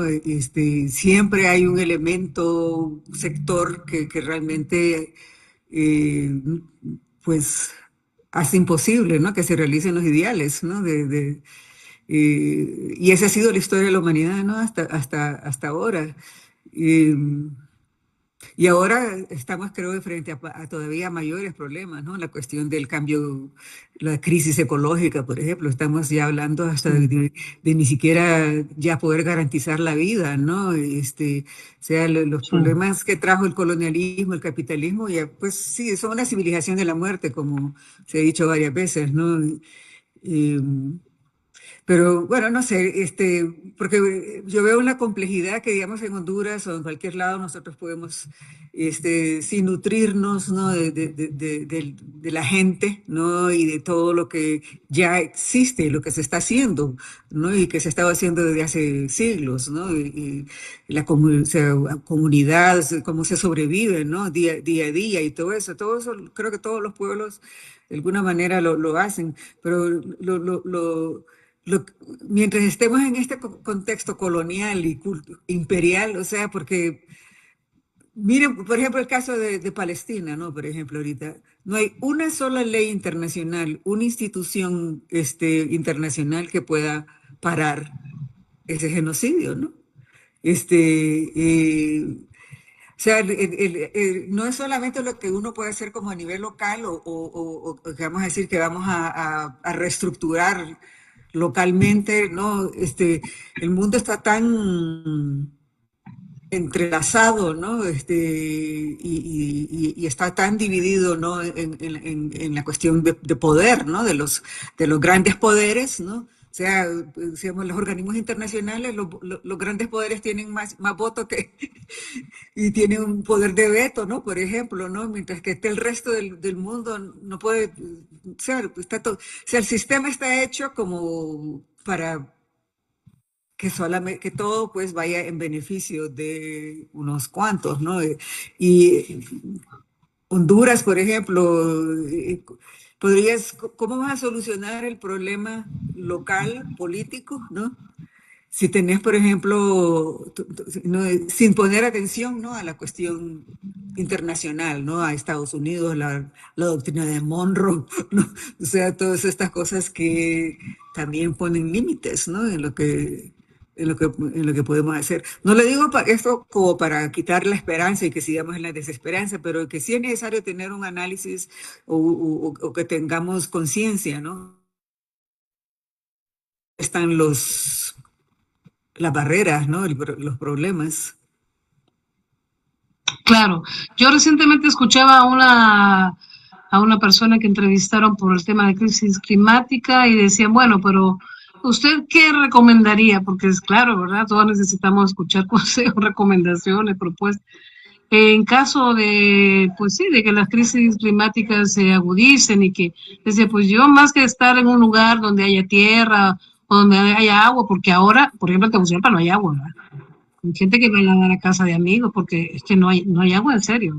Si antes venía Aquí cada 3, tampoco. 4, 5 días, bueno, no hay agua dulce en muchos lados. Entonces decía, yo más que buscar un arroyo o irme a un bosque o a una montaña, porque ahí van a llegar las minerales igual, buscaría una colectividad de personas en quien confiar y con quien construir respuestas y soluciones y posibilidades.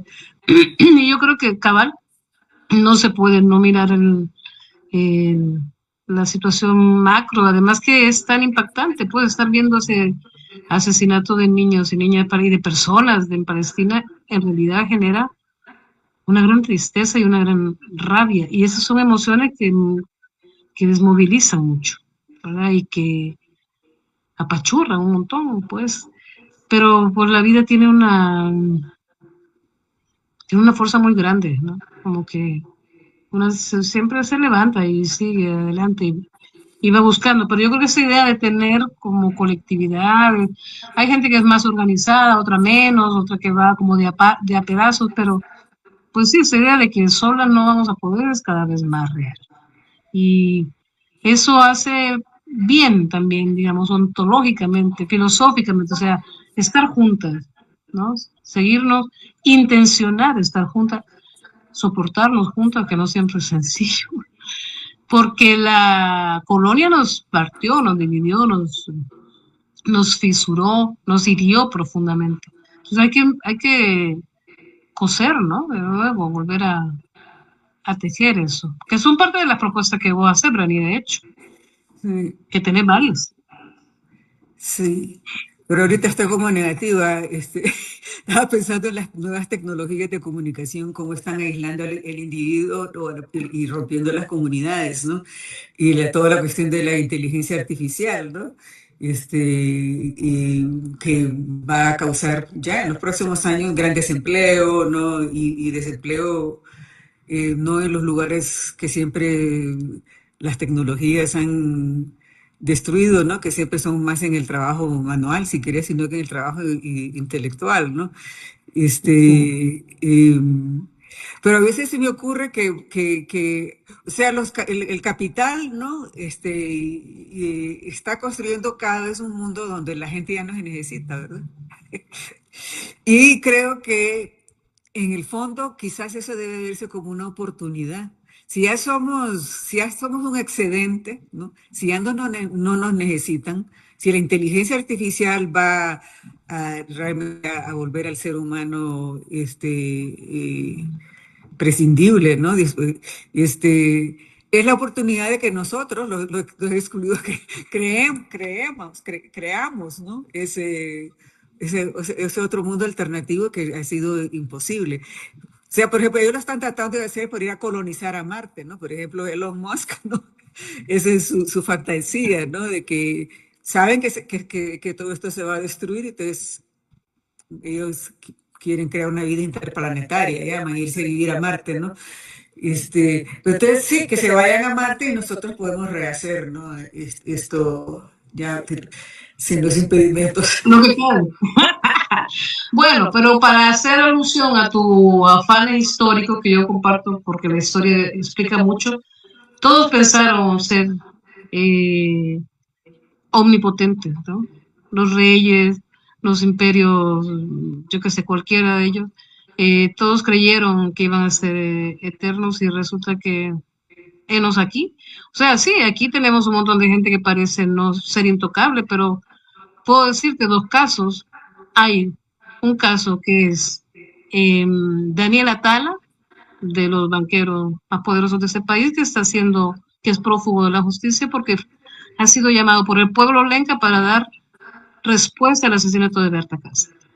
Y Denir Pérez, que tiene orden de captura, emplazado por un comité que ha luchado por 10 años por una montaña. O sea que tan poderosos no son. O sea que también esa parte de lo superior es una idea construida. Claro que son letales y son capaces de muchas cosas, pero pues son gente, como dice la gente en el campo. No, pues son gente, también les entran los golpes, las balas, los dolores, las enfermedades. O sea que también creo que es importante esta disputa de las ideas y de las esperanzas, que nosotros las tenemos de ese lado porque las necesitamos, pues, si no, no estaríamos en estas.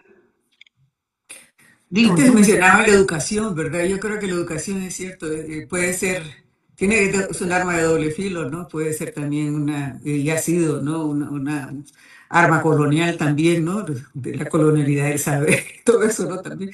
Pero, yo me fijo, ¿no? Después de tantos años de ser yo educadora, que cuando, sí,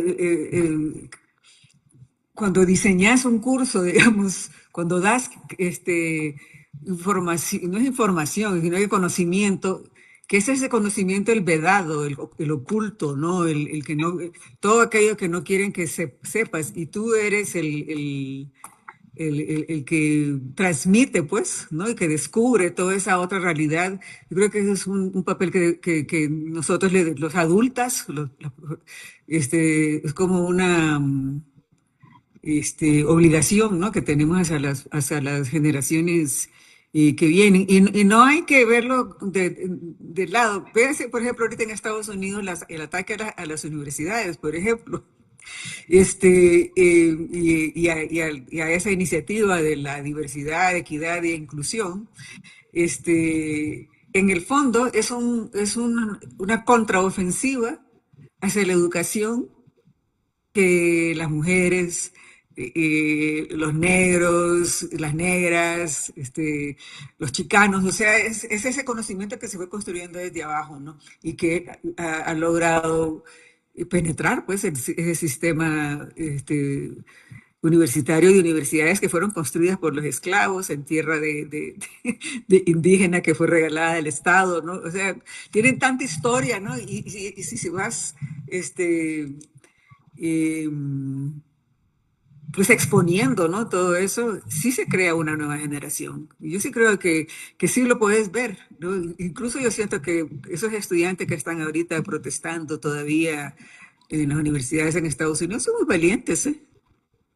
Son, claro que Sí, sí. sí. Son y no son pocos.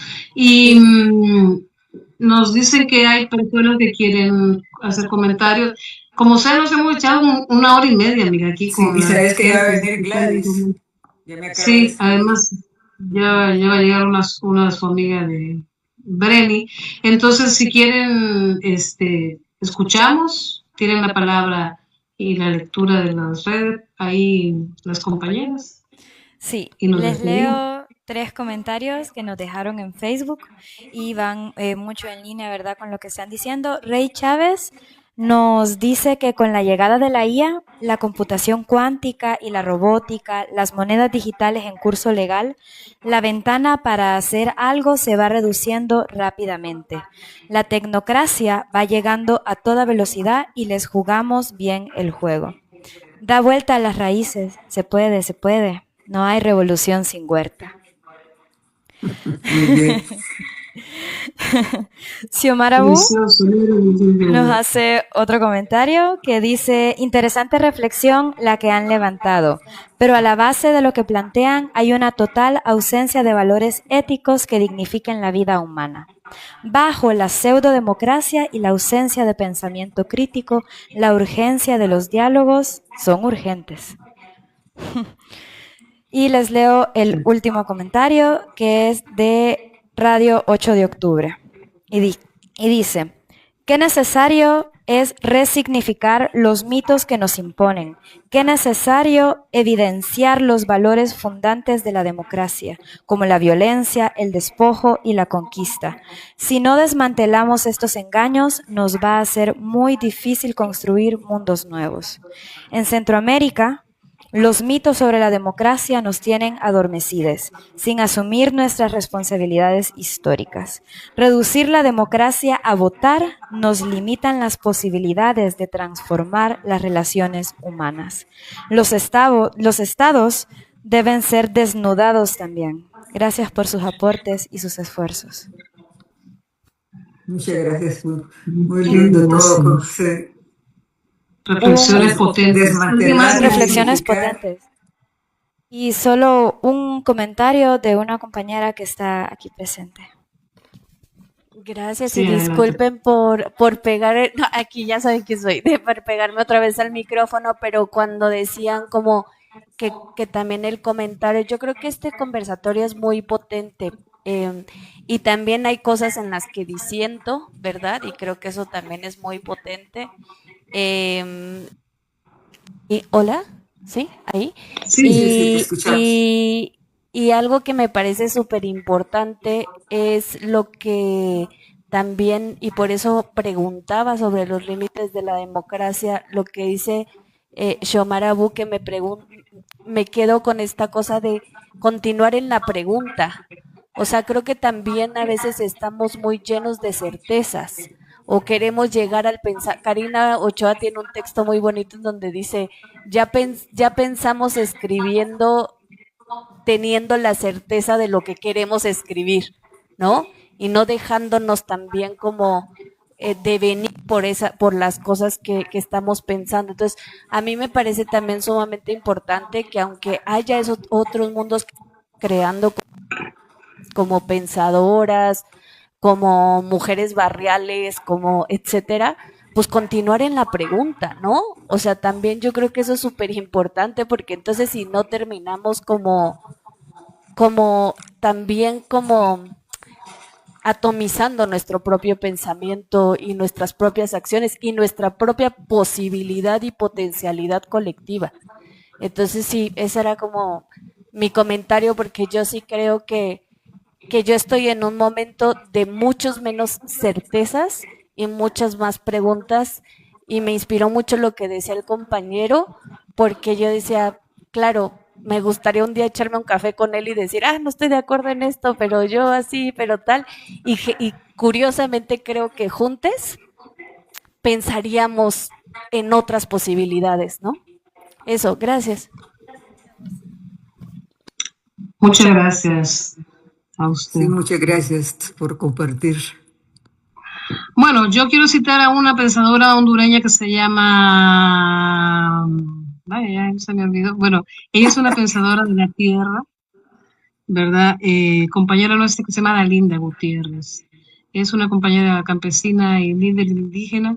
Y ella dice, muy bonitas las palabras, Meli, pero la práctica es verdad. Yo dije, puchica, puro Carlos Marx esto.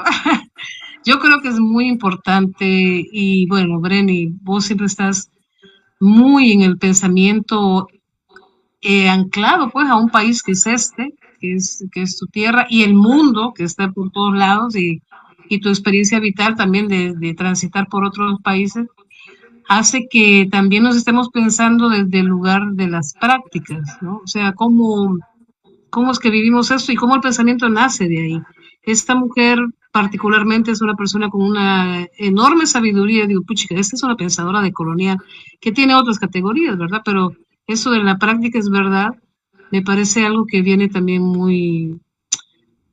que es muy interesante, porque hay muchas cosas de las que podemos ir dialogando, pero también hay que, creo yo, enaltecer el valor de las cosas que hacemos, ¿verdad? Y dialogar juntas hoy aquí y tener esas diferencias y esos puntos de vista distintos.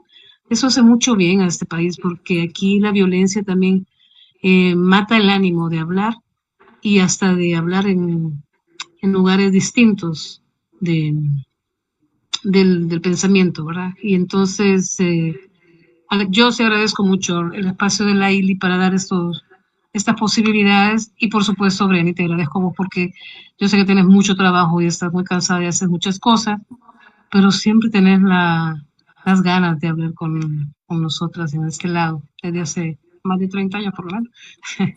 Así que, pues, eso, agradecerte un montón a vos, a toda la gente que vino y darte la palabra para que cerres esta noche tan bonita.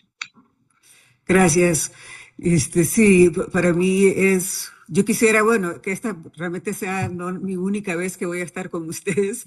Espero que podamos de vez en cuando pues volver a esta cooperación porque sí he aprendido muchísimo, ¿no? O sea, puedo meterme un poco en la cabeza de todos los que han estado dando comentarios y veo que sí que ya hay, pues hay mucho pensamiento ya, ¿no? O sea, veo que han estado pensando mucho. Pues en esto, ¿no? En que estamos. Y sí quiero también enfatizar también en lo importante de lo que es la práctica, en el hacer, ¿verdad? O sea, sí, no solo hablar, ¿no? O escribir, sino que dialogar, ¿no? Y es que creo lo que acabamos de hacer. Así que yo te agradezco a Carla y a ti, Melissa, por darme esta oportunidad de estar con mi gente, ¿verdad? Y que ojalá que pronto pueda estar en persona, ¿no? Ahí en la ilimitada. y con ustedes. Así que ahí les aviso cuando llegue para que hagamos otra reunioncita como esta.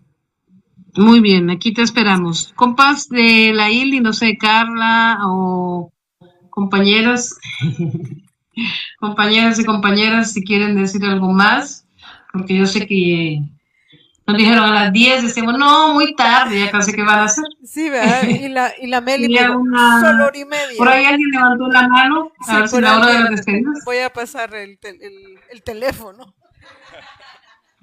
Muy amable, El gracias. teléfono. Doctora Breni, un gusto saludarla y conocerla en persona. La saludo como antropólogo sociocultural de la carrera de antropología, muy leída usted.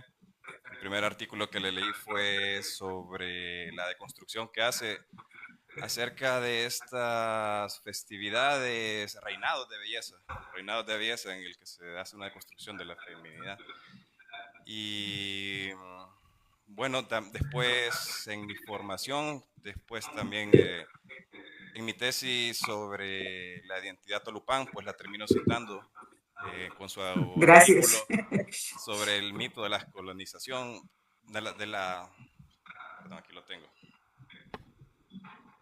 Así vamos haciendo comunidad. Sí, la desmitologización, sí, del mestizaje en Honduras. Fue muy inspirador y bueno, solo quería extenderle el saludo y la admiración. Gracias. Muchas gracias. Muchísimas gracias.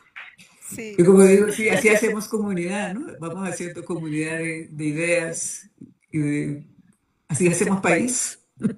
Así es. Exactamente. Breni, de verdad, mil gracias. Qué bonito, qué A ti. bonito. Y bueno, para la gente que es la primera vez, es una casa donde hacemos varias cosas, hacemos conciertos, noches de improvisación musical, hay noches de cine también, hay talleres, hay teatro, es ilimitada la oferta cultural de la ilimitada. Y nos honra un montón. Los conversatorios procuramos hacerlos una vez al mes, ¿verdad? Y ojalá que también en los próximos estés participando ahí, así Como que honra, público, por sí, ejemplo, sí. que Karina Ochoa, ¿verdad? haya estado hoy aquí también conectada, que es otra pensadora que la leemos, ¿verdad? Le admiramos. Karina viene para Honduras, y la vamos a tener en la ILI en vivo. Eso. Así que gracias y un abrazo y nada más. Este es un equipo de trabajo grande. Somos varias compañeras y compañeros y compañeras. Y así que bienvenida a toda la gente. Gracias. Gracias a ustedes. Los quiero mucho. Chao, Breni. Ya viene Gladys. Adiós. Inviten a Gladys también. Ya estuvo en la ILI. Sí, ya estuvo, ¿verdad? Me pareció, es cierto. Sí. Ok. Chao, pues. Buenas noches. Buenas noches. Hay que ayudar a guardar las sillas y recoger la basura. Adiós.